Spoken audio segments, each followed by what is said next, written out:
Another NFL draft in the books.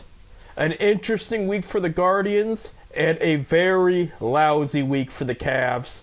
We got a lot to talk about here. This is 10 Cent Beer Night, the official sports show of FifthDimensionRadio.com. I'm Seth. I'm Bob. We're filming here on the 29th, but this is for I want to make sure. Yeah, May 1st. I almost said the 31st, but no. May 1st, our first show in May, Bob. This is it. We're already here, and the weather is fantastic, Bob. This is what you call golf weather right here. Yep, next week. Next week is a big week for Bob. Yeah, he will not be with us next week. He is headed down to Myrtle Beach. I know you're out there clapping, everybody. He's headed to Myrtle Beach for his annual golf trip. Yep.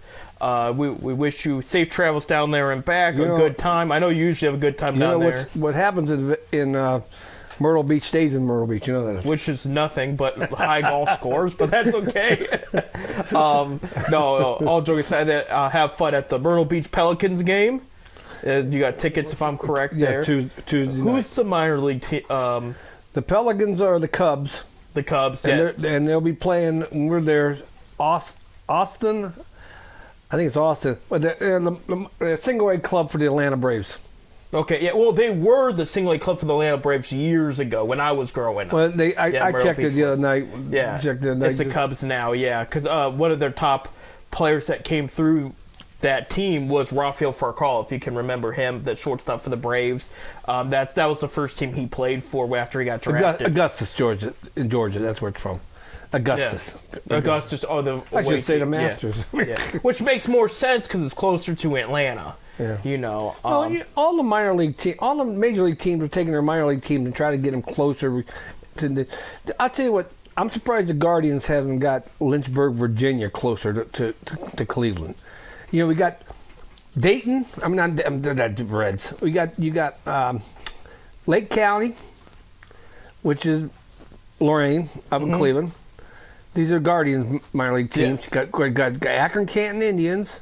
Akron Canton. Oh my gosh, you're off. I'm going back. You're going back. Yeah. You got the Akron Rubber Ducks. Ducks, and then you got the Columbus Clippers, which an hour and a half, 2 hours at the most. Right, which is funny because back when I was growing up, the Clippers were the Yankees minor league team, and the Buffalo Bisons were Cleveland's, and now it's switched. Because when it gets them closer, right? It's both teams closer, yeah. But it was because I guess like the Yankees didn't reclaim Columbus, so Cleveland just kind of took it, which led to New York then taking Buffalo. It wasn't like they agreed to a swap; it just kind of happened. Well, I remember, Cleveland major a AAA club was Colorado Springs, Tucson. I mean, they were way out there. They do have an Arizona Rookie League team, but everybody does. Everybody does down there. Everybody also got a Florida Rookie League. Right. Most of those teams that play in the Cactus League or the Grapefruit League, that's where the Rookie League. That's where the Rookie Leagues are. Absolutely, there. So no, I mean Lynchburg's not that far. It's kind of similar to the Yankees. You have Trenton, about New an Jersey. 8-hour drive. Right. The Yankees have Trenton, New Jersey as like their AA team, so it's like I won't say it's 8 hours from there, but it's probably it's a couple hours. Trenton a couple hours, ain't no 8 hours. Right. But I'm saying it's still a little bit away, you know. So I mean, it's probably okay to keep Lynchburg right there. But no, we hope you have a good time down there, and we look forward to when you get back. But definitely you want to relax down there and enjoy. Well, the Pelicans are in the same league with Lynchburg. And I believe it.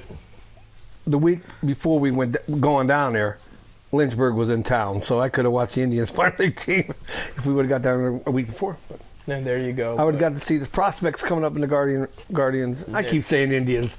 It's one of those days. You know what? Everybody still does, and there's still talks with that name, and I mean there's still issues. That's what it comes down to, and I mean even with over the weekend, you know, we have the draft. A lot of people were still saying Redskins with that number 2 overall pick. Well, I think it's going to be a Redskins again. I think the new owner is going to bring that name back. Right now, they said no, but I'm hoping they have a change of heart. I think they're going to change it. I'm rooting for them to change back. I mean, you still got the Braves. You still got the Chiefs. The Blackhawks. Right. But again, like we've said, Cleveland and Washington were the only two teams that didn't donate back to the Indian community, and that needs to change. That does need. If you're going to honor somebody, you got to donate something, and they're not going to ask for 50% of the profits or anything crazy like that. But you got to throw them a bone of some sort. You know, they got to have a piece of the pie. But we'll see where that gets. As of now, this is what the team names, whether we like it or not. But it just. Yeah, it's whatever right now, but I would like to see the name change back eventually. If I own that team, it'll be the Cleveland Wahoos. Cleveland Wahoos. Yeah, let's talk about the Cavaliers now. So there you go. Series is tied at 2. They played the first 2 games were 2 of the best games they played all year. The last 2 have been 2 of their worst. They've lost by at least 30 in each of those losses. Their loss against the Magic last Thursday night was the worst loss in worst playoff loss in franchise history. About 38 points that was. It just adjustments are not being made is what it is. So this is what the Cavs layout is, and by the time you hear this Game 5 will already be over, but they'll still be in the series because it's best out of 7, and each team's only got 2 wins. Tuesday night is Game 5 in Cleveland. Thursday will be Game 6 in Orlando, and if necessary, Game 7 will be Sunday in Cleveland. Okay, so that's what they're looking at right now. Taking bad shots, not passing the ball. I'll tell you what, the other or if they do, it's a turnover. But the other night they were taking shots, and Mitchell was wide open. Right. Get Mitchell the ball. He was playing good that night. Right. But I watching the game. The commentators even said that. Yeah. Then why ain't they getting the ball to Mitchell? Mitchell's wide open almost every time. Right. In games 1 and 2, what I like, because the defense hasn't even been bad those last 2 games where they lost. It was the offense not getting into a rhythm.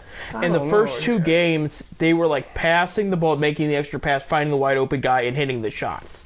And the other thing too is they were working in and then going out. So it's like they kept going in, which left some guys open for 3, and they were hit the 3. That's the way you're supposed to do it, okay? Even if the other team knows it, it's how are they going to stop it? That's always been the name of the game in that case. And they've done the opposite now. They're trying to hit these bad and I'm saying bad like if they miss a wide open shot, it's one thing I don't like when they miss, but as long as they take a wide open shot, that's all I care about. But I'm talking about like there'll be 2 guys in their face and they'll just throw one up there. It's like, what are you doing? Right. If there's 2 guys on you, somebody's open. Make the extra pass there. Help each other out. And then Austin Carr had called them out about like the last 2 losses have mainly been after leaving halftime. Well, there's no adjustment. They're leading at halftime. They got blown out the other night in the third quarter. Right. I mean, it was like 40-10 or something like that. Yeah, it was bad. It was bad. It was really bad. So there's got to be some defense there too. Right. Well, and then there was an interesting article that came out today by a Cavs source that the journalist was observing. They were going to write, a report. They were writing multiple reports up about the Cavs in the playoffs. That's their job. And they noticed there was a patronizing reaction to one of Darius Garland's threes in the first game. Like, he hit this long 3, and they were all like, hey, yeah, see, you can do it. We told you could do it. And they're like, wait, this guy's getting paid about $200 million contract, and he's not sure if he's going to be able to hit the long shot that they know he can hit. So they're wondering if there's something mentally wrong there. I'm one of those guys that is going to blame some of the coaching, because you cannot let that happen twice in a row, and that means there was no adjustments made. And I think my other issue too is, like, I get you want your best players out there, but they need a rest too. Okay? There's not enough in the rotation he's doing to rest these players. You looked at... And he's proven he has a bench. Yes, he has a great bench. Real quick, I want to pull up the 2016 championship Cavaliers roster because they had a deep bench too, and they played much of the bench. And one guy that was an unsung hero on that team, I'm pulling it up now because I can't remember his name. Varejao. No, he was cut already. Deontay Jones. You probably don't remember that name. I don't remember that name. Okay, he comes in as a reserve like late in the season. They bought he's a traveling man, a veteran, and he didn't play a lot of minutes, but when he played, he was huge. He hit clutch shots, he made clutch rebounds, he defended well, but he was a keeper. They said, look, if LeBron or somebody needs rest, we're gonna put this guy out there, and he did his job. So you got Okoro, who's overall playing well. You got Niang's been okay, and then I'm trying to think of the other. Oh, Karis LeVert. Okay, Right. Why isn't Tristan Thompson and Marcus Morris coming in? Marcus Morris is a 3-and-D guy. He can D up against the other wing. He can also hit the wide open 3 if you got it. And Thompson's going to beat up whoever's down low into the basket because they need another body down there to show up. I mean, Thompson doesn't have to put up points. I don't know. He just needs to. He knows. Thompson hasn't been playing much. No, and it's like, why not? You get these guys a little more rest, and you got reliable bench guys that can come off and have been there before. And because you got some veterans coming right, off of it. Orlando's a young team too. And you can outmatch them by putting your veterans out there, I get the hesitancy with Sam Merrill, for example. I like him, but he's inconsistent. But it's like, why isn't these other things being done? It's like some of these guys are getting too tired when they're getting killed out there. And it's like, you don't want... Put it this way. If they lose this series, JB's gone. Well, read all the comments on the Facebook pages and stuff. If he loses this, he better be gone. Right. Or he's going to lose a big fan support. Right. Well, and you can't. I mean, this is a team that should win the first round and possibly could win a second rounder. Yeah. With the way the Heat are playing well against the Celtics and everything, yeah, that would be their next matchup if they advance. But that's, like I mentioned a couple weeks ago, Dan Gilbert's paying a lot of money for this roster right now, so he loses money if they don't go far enough. So you better believe that, JB would be on the hot seat there. But, it's going to start all kinds of rumors if they get... if we have a situation tonight, I was going to mention the other matchups here in a sec, but Lakers and Nuggets are in Game 5. Nuggets are a 3-1 lead. If Nuggets win, eliminate LeBron the Lakers, and the Cavs lose in the first round, the reunion rumors are going to start up again. Oh, yeah. They just are. I'm not saying it's going to happen. I'm just saying they're going to talk about it. Because LeBron's got an option. Lakers are not playing up to par to where they should be. But you know what? They had an overrated offseason. I thought they did all right last year. It turns out they didn't do as well as everybody thought. And they just don't have enough around them. And you got this Nuggets team, which that's the next West Kings right now. They're the defending champs. The Warriors didn't make the playoffs. So this is the next big West team right now. And no, Denver. Denver, yeah. Denver. They're the defending champs. Yeah. Denver is, The Lakers are not, no. But the Lakers did good enough to get to this point, but LeBron's going to have to be thinking that there's got to be major changes made if they're going to beat a team like Denver next year. That, or he does his thing and he walks away. I'm taking my talents to the North Shore. The North Shore. Instead of South Beach. Right. But it's I'm not saying for sure something like that's going to happen, especially with the money LeBron could be making in LA. But this. I still think there's something up with his son. Right. I really believe. Also, the kid's had not a great college year. No. Okay. He needs another one. He needs another one. But all of a sudden, he puts his name into the draft. Most kids know. He's not officially in, but yeah. No, but he put his name into the draft. Yeah. And, father wants to play one more year with his son. Wants to play 1 year with his son. Don't be surprised. Right. If late. I'm talking about a late draft choice, but don't be surprised if he don't. Well, and I could see a scenario too. Bronny goes to Ohio State or Duke. I think he's going to. I'll tell you what. If you're a betting man, Vegas got him going to Ohio State. There you go. And I could see LeBron saying, "All right, do it for another year," because right now he's undrafted. If the draft were to happen, he probably goes undrafted, unless like LeBron tells a team he's on, "You're going to draft him." Yeah, You know. I see that happen. But I think another year, and Ohio State's got a good system. They got some more good recruits coming in. I mean, he would be surrounded by some good talent too. But so this is the scenario, Bob, for the NBA playoffs as of now.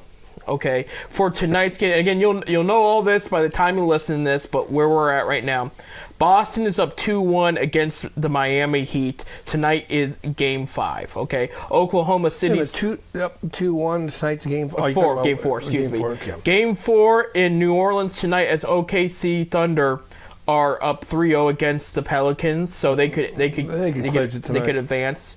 Again, I mentioned Lakers in Denver, Game 5 tonight. If Denver wins, they advance there.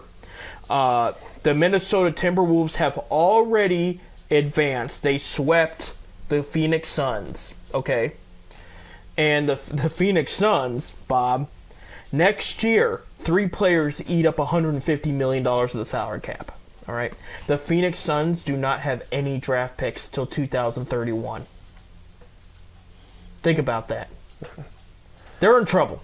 This is bad. It could get worse, but this is, I mean, they jumped on the Kevin Durant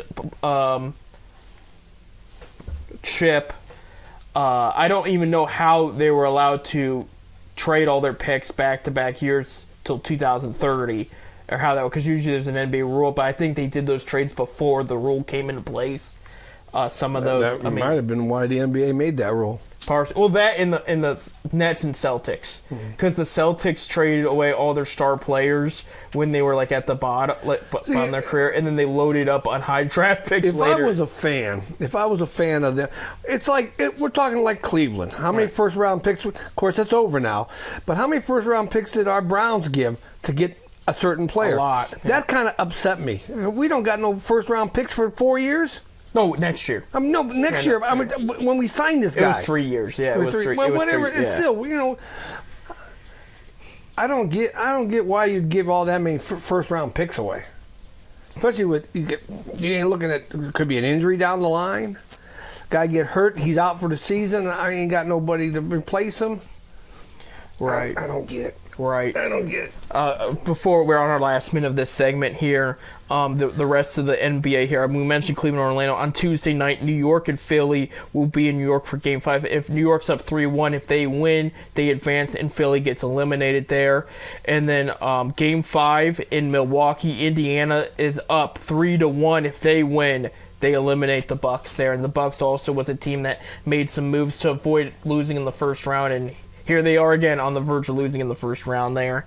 And then Game 5 again for the Mavericks and Clippers is also 2-2. Both the 4 and 5 seeds are on 2-2 right now.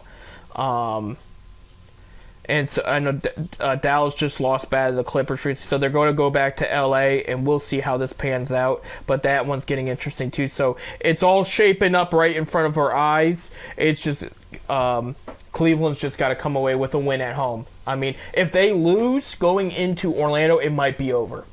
I hate to say that, but I mean, they should beat this team. They really should, and there's no excuse for the way they've been playing of late. But all that might lead them to really push themselves and win this Game 5 here. So we'll find out here. We got to take a break. When we come back, Guardians had an interesting week all over baseball, to be honest with you, as we are on the verge of wrapping up the first month of Major League Baseball here in this young season. So stay tuned.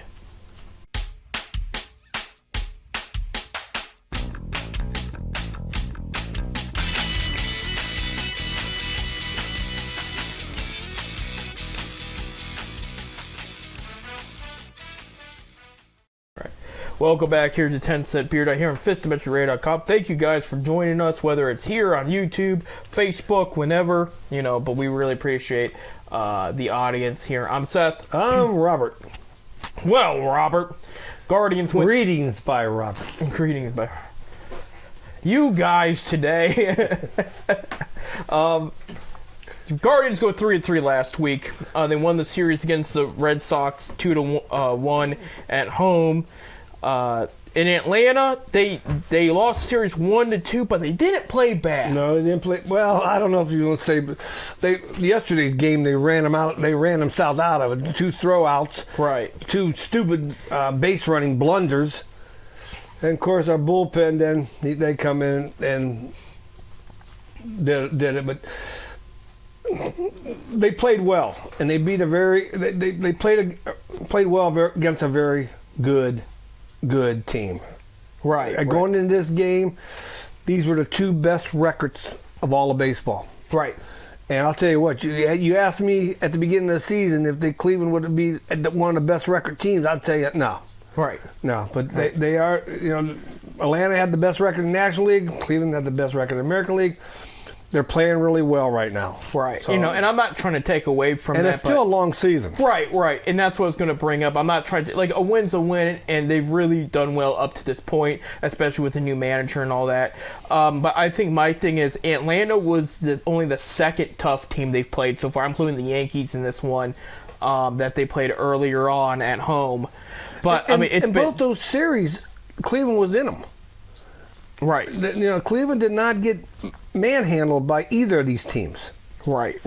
But, you go back to when the season first started, A's, Mariners. Mariners are kind of up there right there. Twins, who are not playing very well right now, are not considered a good team at this point. The White Sox, the Red Sox, and the A's, and the Red Sox again. That's been the rotation right now. So they've played the bottom of the barrel of the American League to start, which they still won those games. They could have lost, but they still won those games at the end.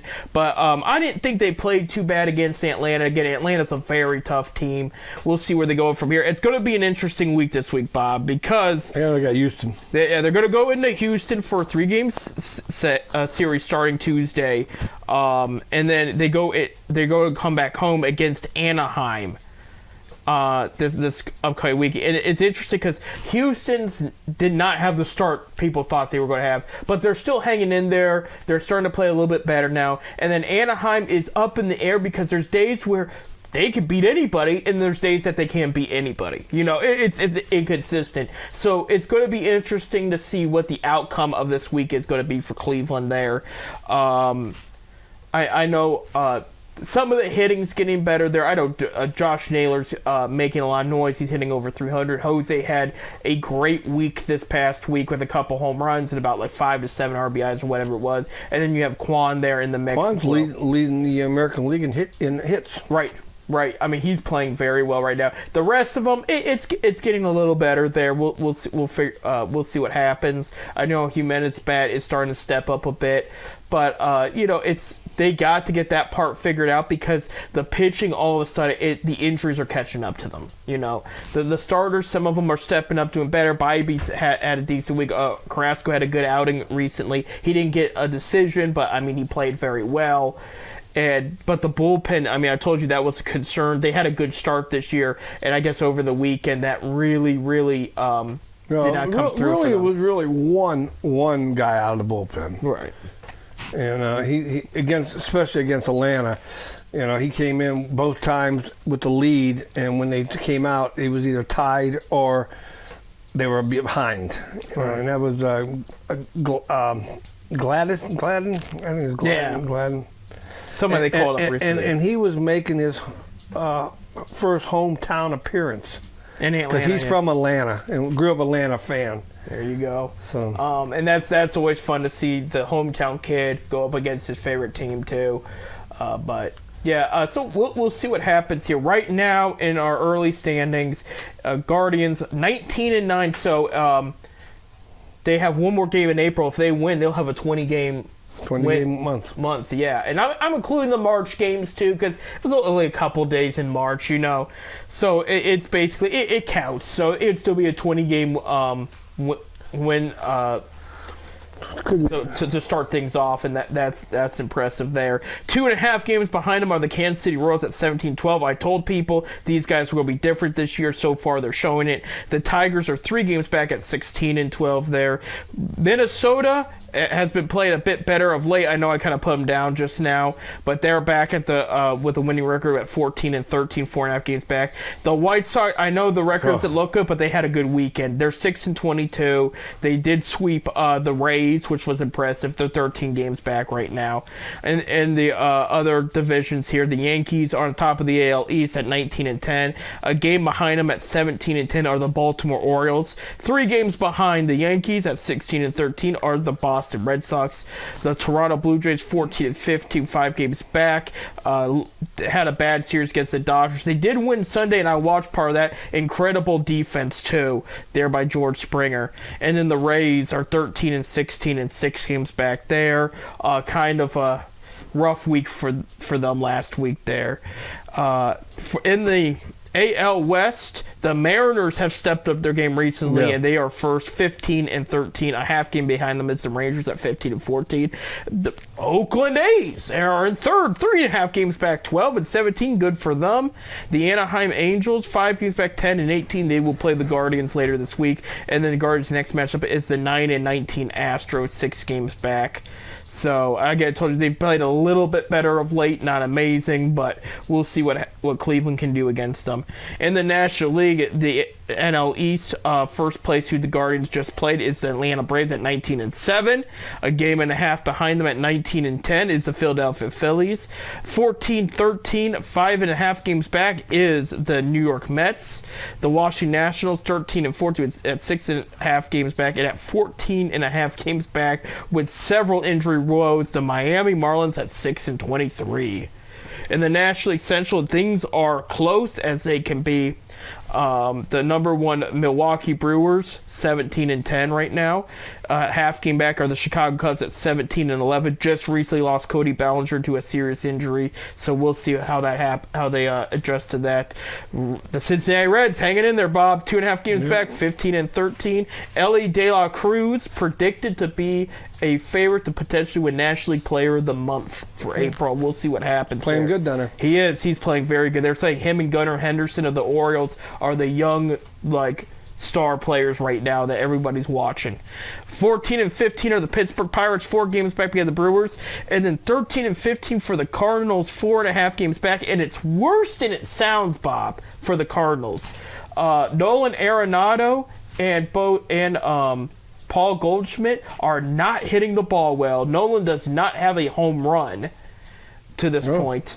Yeah, they sent back their top prospect, Walker. I can't remember his first name. But he got sent back down again. It's been rough for the Cardinals. It's just not it. It's looking like they might need to do a rebuild of some sort. It's just not working out right now.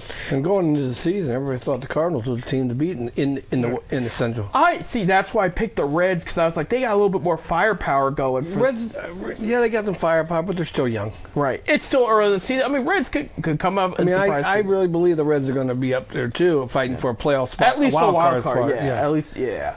There. National League West, real quick. Number 1, Dodgers, 18-12, had a good week last week. The Giants are second at 14-15, 3.5 games back. Padres at 14-17, 4.5 games back. Diamondbacks having a little more rough start than people thought they would. 13-16 at 4.5 games back, and then 10 games back behind the Dodgers are the Rockies at 7-21. So, I mean, for anybody wondering what Cleveland will look like later this season, at least you're not the White Sox, the Astros, or the Rockies, right? Or the Marlins. The injuries just keep piling up there. And I know an injury report. We got a couple guys. I know we got one guy on rehab sign right now. They shut down Williams. Yeah. For at least 7 days. Yeah, he had a setback. Who was it? Gavin Williams, for anybody that wanted to know, the rookie starting pitcher for the Guardians there. And then rookie last year, I should say. Was it Hedges is shut down. Who's the one? We had one guy that just went to pitch yesterday in Columbus. Not McKenzie. No, it wasn't McKenzie. I can't think of I can't think of who you're talking. He pitched 1 inning yesterday with 2 strikeouts, no hits, in a rehab assignment. Yeah, people are asking if they'll ever call Kyle Manzardo, who's really killing it in AAA right now. I'm trying to think of who. I know Ben Lively's done okay so far. He's for them. done pretty good so far. Yeah. I want to say it's something with Hedge. There you go. But right now, while you're looking that up, yeah, go ahead. Right now, things are not bad for Steven Vogt right now in his first year as the Guardians manager. I did see there was a report a family member of Tito Francona's had claimed he is amping up his health, trying to take better care of himself because he wants to go back to managing in about a couple years. So it's probably not going to be in Cleveland, but it sounds to me like he's going to make another attempt. So, which I wish him the best of luck there, but I'm trying to figure out who he might be with in due time. Because he sounded like he didn't want to ever leave Cleveland. And I think that's why I'm on, the fence about, could he go back to Boston? Could he go back to Philly? Are the Yankees going to get tired of Aaron Boone and convince him to go to the enemy team against Boston's enemy? I don't know, but it's... I know. I'm gonna find this out. I can't remember the guy's name. He's gonna find that out. Well, while he's doing that, here for your Akron Rubber Ducks, here I'm gonna pull up the standings because I have not kept a close eye on them this past week here. So let's see. The Rubber Ducks are in first place at 13-8. They had a good week. They've won 7 in a row. Impressive there for Akron. Yeah, I was thinking about going down Thursday night. Awesome. Yeah, because my brother called me the other day. There you go. I'm trying to look to see. So they're at home all week then if they're on Thursday, yes. Because that's how the minor leagues do it now. It's they play the same team basically 6 games in a row just to limit travel and expenses and whatnot there. So this is loaded up here, but yeah, Rubber Ducks playing very well so far. They'll play Richmond this week, the Flying Squirrels. I always liked that name. There's something about the Flying Squirrels there. Oh, here we go. Sam Hengens. Yeah, he pitched yesterday in Columbus. So he threw 17 pitches in 2/3 of an inning, allowing 1 hit, 1 strikeout, 1 batter, striking out 1 batter. He's scheduled for another appearance. This is the other day, but on Sunday. And yesterday he had 2 strikeouts, no hits. So he's going to be reevaluated. And James Karachek is now traveling with the team. Okay, but he's not scheduled to pitch yet. I forgot about him. Yeah, I guess after spending the first month of the season in Arizona to continue his rehab, Cherchik joined the Guardians on Thursday and expected to travel with the team to Atlanta and Houston to work with the Major League training staff as he nears his rehab assignments. So we got another one getting ready, another name from last year coming up. That's interesting. I'm looking ahead at the Rubber Ducks schedule because, again, like I said, they play the same opponent 6 times in a row. There is a time in July. I thought this was cool. They would play Erie Seawolves on 4th of July week. The first 3 games are in Akron. The next 3, though, are in Erie because they're so close to each other. So that there is exceptions there to the rule, I guess. But no, that would be pretty cool. And then they go to Reading after that. So it kind of nice little path there to their next few games there. So, I mean, the minor league system's got it doing well and it got things under control right now as far as the new format for scheduling goes. So that's awesome right there. We'll pull up the Columbus Clippers now. They're 10-16, not doing as hot going in, but it's still early. It's still early, and the minor leagues play two halves. Right. So they'll play like an 80-game schedule, and then they'll have an all new season, pretty much like a new season. And the first half and second half champ will play for the championships, unless there's a team that win both halves, and then they'll take the second place team with the best record to play in it. I don't know, but they always have a championship game. It just can't win both halves. So. That's interesting. And is that not for everybody? No, that's for both the AAA and AA levels. Okay, I did not know that. Yeah. You watch and see Akron's about the 80th game or 60th. Well, how many games? Whatever half the season is, you watch and see it all start all over. Right. I'm looking ahead at the Clippers schedule here. They play Toledo and Columbus this week, and then they go to Iowa for a while, for the Iowa Cubs. Right there, and so 6 games in a row, and that's it. I'm digging the new idea because that's what keeps it interesting in minor league baseball. Is it's always different from major league. It is a different experience, but to add the new schedule system there, it's cool. It's different, but like again, there's only like one day off, and then there's 6 games in a row you can attend if you want to. And usually it's Monday. The travel day is Monday. Some teams do well selling games on Monday. Some don't. I know when I worked for Akron, it was tough. But when I worked for the Fort Wayne Tin Caps, they always did well on a Monday even. But I mean, there's people like to argue, oh, you have the major league team in Cleveland though, and it's like there's a little bit more to it. It is a different experience. I will say there's less to do in Fort Wayne than there is in Akron because Akron will always have stuff too for all ages to do. A lot of Fort Wayne is 21 and over.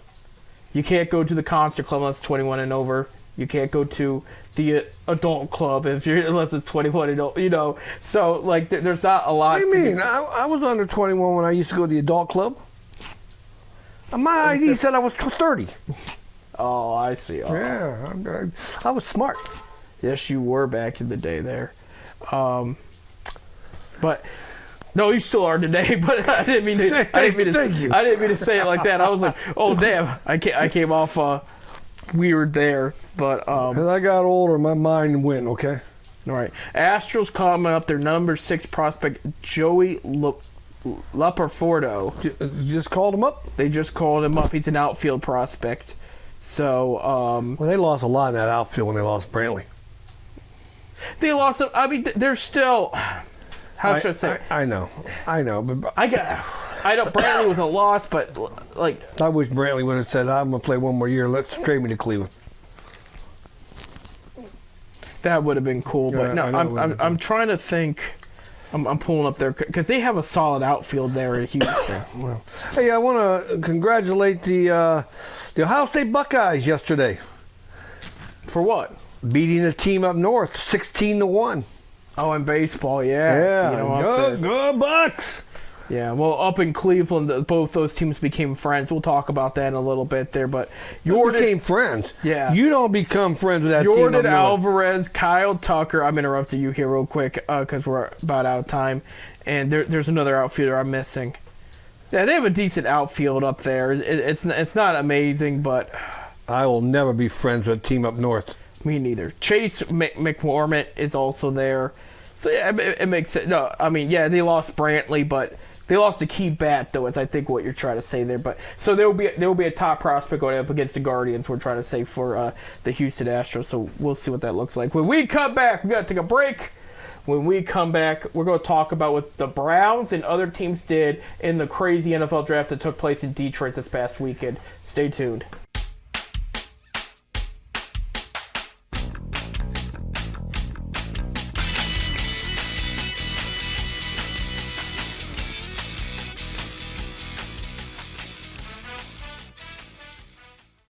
All right, ladies and gentlemen, welcome to our last segment of today's 10 Cent Paradise. Our first one for May 1st. And absolutely. And may sports be with you. Not the Schwartz, like that movie, that Star Wars parody I can't think of right now. But may the 1st be with you. Now, the 4th is going to be on Friday. Right. The 4th is on Friday. I'm making a Star Wars reference is what I'm trying to do. May the 4th be with you. Spaceballs. That's what it's on. May the Schwartz be with you. Yeah, Schwartz. The Schwartz. Yeah. It was I never heard that. I've seen that movie. It's just crazy. It's weird. Just a parody of Star Wars on acid or something like that. I don't know, but it's on acid. That's what it looked. When I watched it, I was like, somebody was on something when they wrote this one up. So, like, wow, man. Instead of Jabba the Hutt, it was Pizza the Hut, and he was a bunch of pizza. So it's an '80s comedy from the It sound like a goofball movie. yeah. Speaking of '80s, this was the most quarterbacks drafted in the first round since that 1983 class there. And funny yet enough, Bob, at that class, Cleveland also didn't have a first round pick. Their pick was used for Jim Kelly for the Buffalo Bills. So it's funny. Like, history pretty much repeated itself. But yeah, most quarterbacks. We got Kelly. When did we? get Kelly? No, we didn't. Bills had our pick. Bills used the Browns pick to get Jim Kelly. I was gonna say I don't remember Kelly ever being a Brown. No. And if we got rid of him, then I definitely wouldn't be a Browns fan. He could have been though. He could have been with their been. pick. But anyway, so Of course, we had Brian. That was '83. yeah. We had Brian Sipe. Yeah, so they weren't going to go quarterback, but he was better than Brian Sipe though. At the end of the day, but the cardiac kids, how many he led us out of how many? yeah, but Jim Kelly could have taken us to Super Bowls. He went to 4 straight with the weapons the Browns had. He could have won a Super Bowl.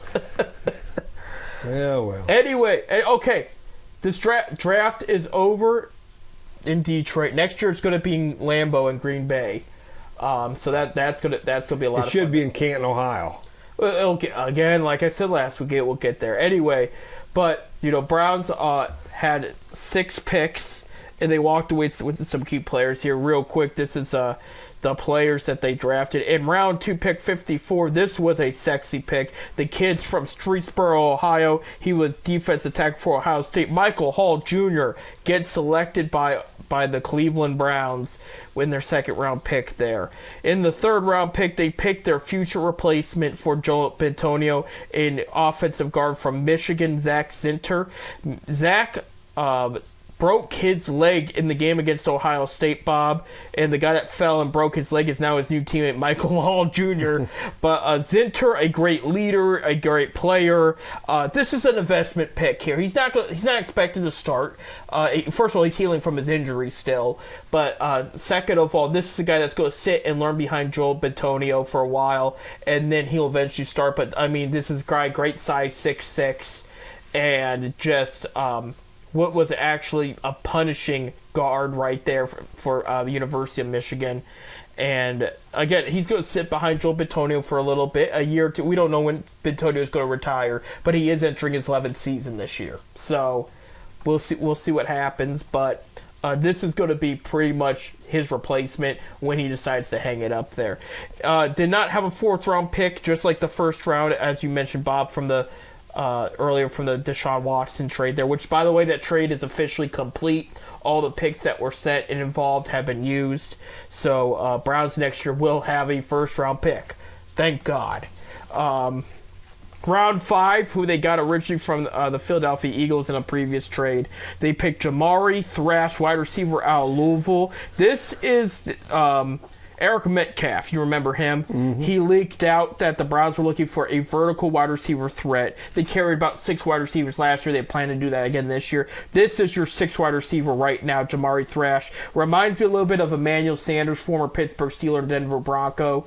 But great speed and acceleration when he catches the ball. Great break tackle ability. And He's just overall a tough, underrated player. I know Steve Smith, Sr., former wide receiver of the Panthers, really, really likes him. Thinks the Browns got a steal right here.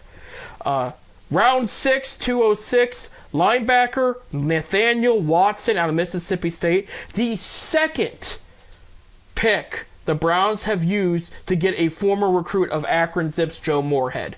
Oh, really? Yep. MJ Emerson was the first one a couple drafts ago. Watson was in that same group, was recruited by Moorhead and brought to Mississippi State. So there you go. There's a little bit of Joe Moorhead, once again, the Cleveland Browns organization, which, for the record, he does not like, because Moorhead's from Pittsburgh, and he's a Steelers fan.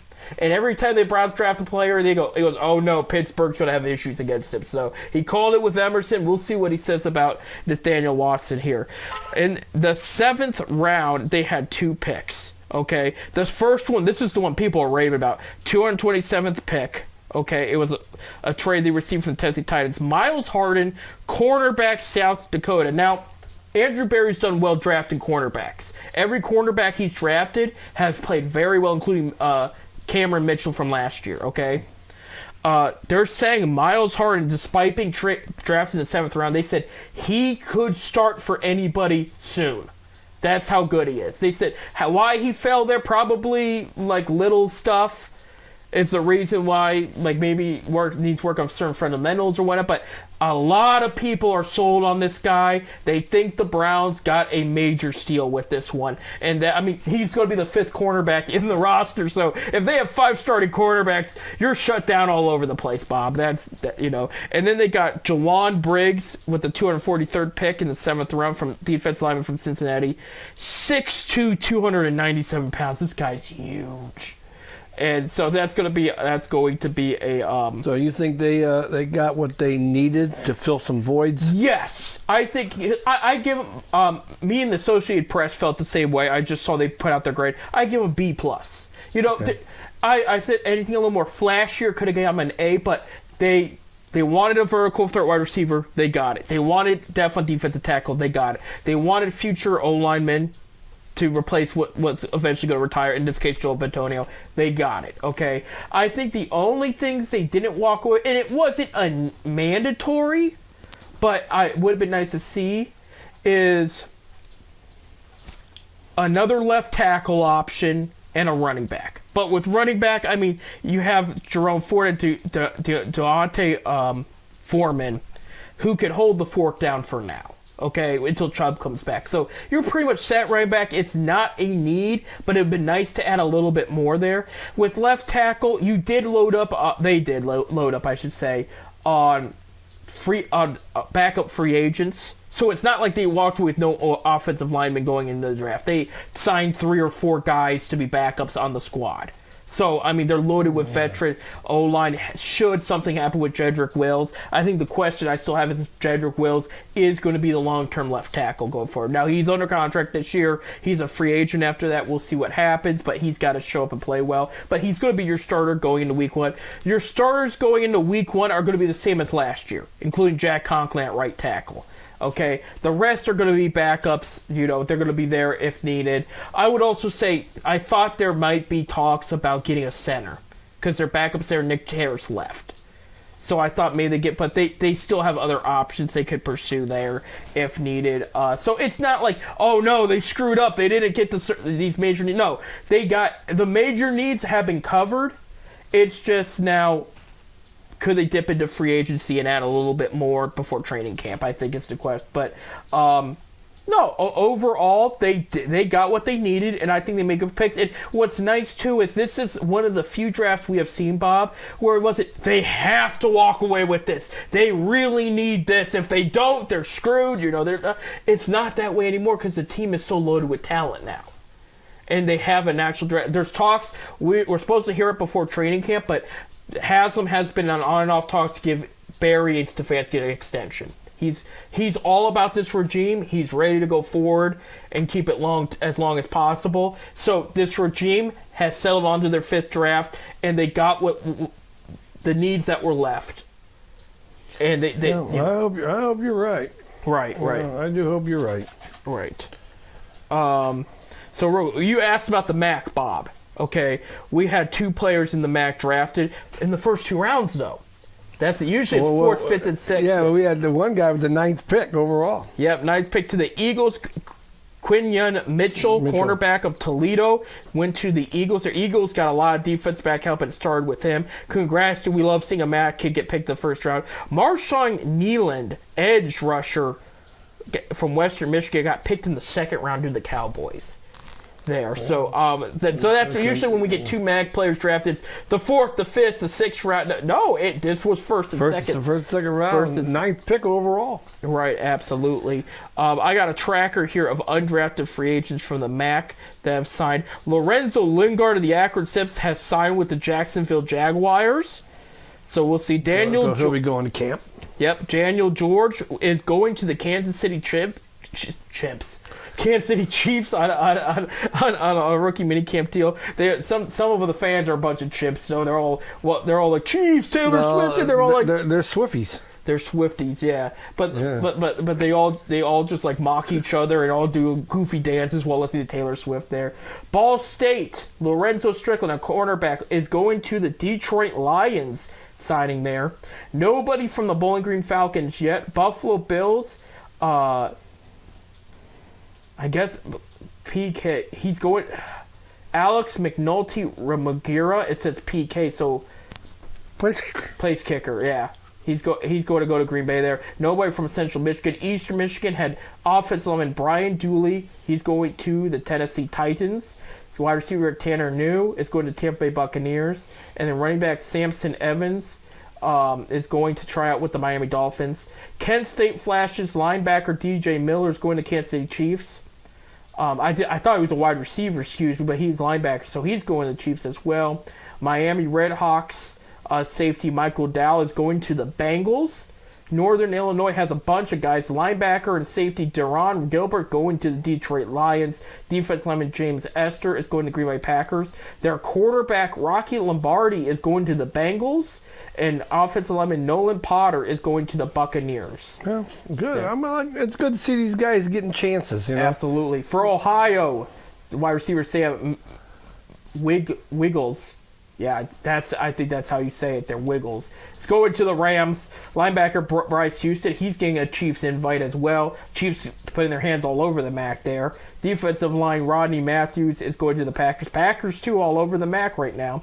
Toledo Rockets, they had the ninth pick overall there, like you mentioned. Defensive lineman Judge Culpepper is going to the Buccaneers. I think one of the top picks there, yeah. Linebacker Dallas Grant's going to the Minnesota Vikings. Defensive back Chris McDonald Jr. is going to the Tampa Bay Buccaneers.